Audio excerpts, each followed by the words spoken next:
I'm doing a small series on just how this book has changed the Bible, particularly to hide Jesus' deity.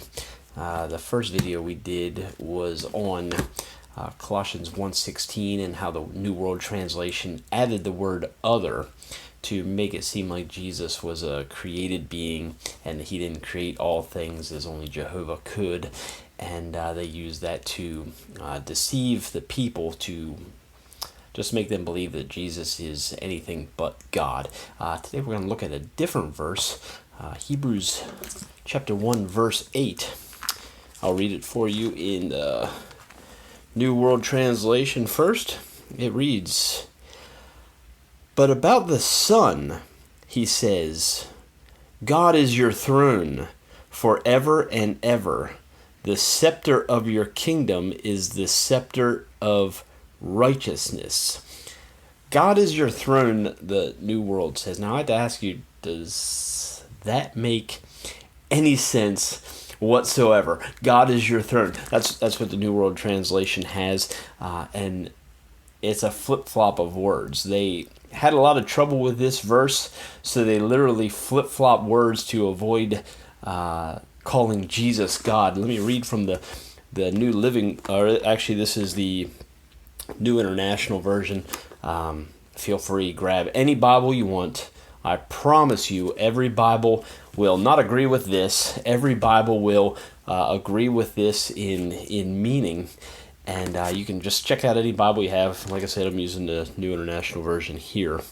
It reads, "But about the Son, he says, your throne, O God, will last forever.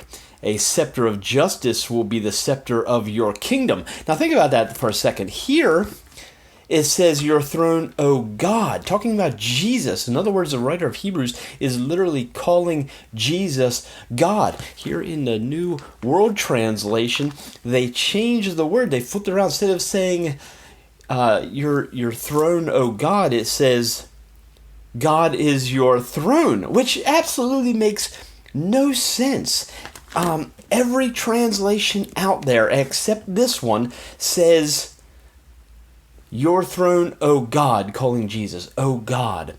And what's amazing to me is that text, Hebrews 1:8, is an exact quote from Psalms 44:6. Let me read it for you.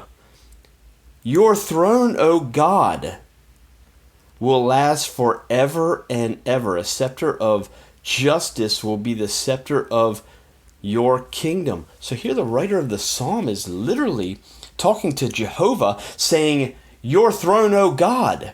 And then we turn and see in Hebrews 1:8, it says the exact same wording.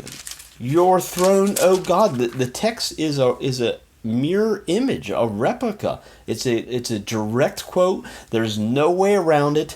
The Bible specifically calls Jesus God, giving him the same title as Jehovah, saying they are the same thing. This kills the Watchtower. So they literally changed the Bible. God is your throne. There's so many texts like this. John 1:1, John 8:58, Titus 2:13. We had Colossians 1:16 last time. Look at these texts. 2 Peter 1:1. Look at these texts. Compare every Bible you can find with this New World Translation, and you will find that they changed the Bible. All because they cannot stand the teaching Jesus is God. This is a problem, friends. This is a problem. And as I said last time, if you're a Jehovah Witness, I'm asking you, do your own unbiased research, not your biased research. That is a habitual problem for the Watchtower. Biased research. I'm asking you, do unbiased research. See what the scriptures say. Don't go by what other people are telling you. Do your studies. See what the scriptures literally say. And if the Bible calls Jesus God, submit to that. Swallow your pride and just submit to what the Bible says. And I promise you, you'll find life, you'll find peace, and you'll find joy. God bless you, and may we see you in eternity.